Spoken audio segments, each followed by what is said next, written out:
Assalomu alaykum.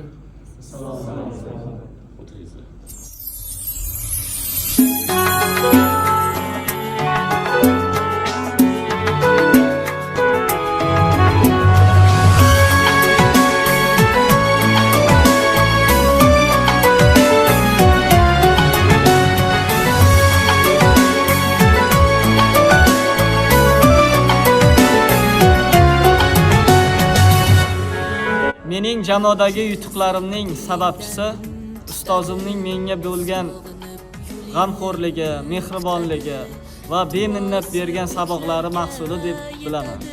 Ota-onamiz kabi shogirdlarga baxti kamolini zot bu ustozdir.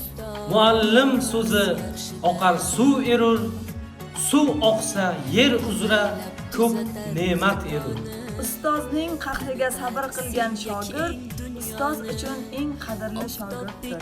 Ustoz ko'rmaganlarning yo'rg'alashdir odati, ezgu bo'lsin har kimning so'zi, sayi, niyati.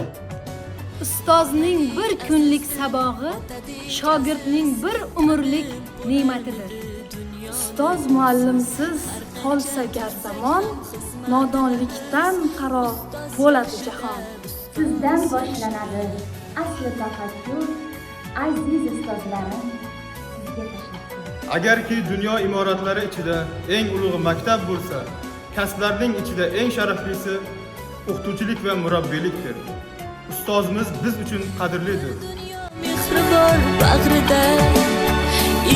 Menga ta'lim bergan barcha murabbiylar, barcha ustozlarimni bugungi ustozlar va murabbiylar kuni bilan chin qalbimdan tabriklayman. Ulardan olgan saboqlarim, ulardan olgan bilimlarim, ulardan ko'rgan mehribonchiliklarim oqibatida mana o'zim ham ustoz darajasiga borib qoldim. Chin qalbimdan sizlarga minnatdorchilik bildiraman, aziz ustozlarim. Yaxshida onadek azizdir. Ustoz nur, ustoz hayot maktabi.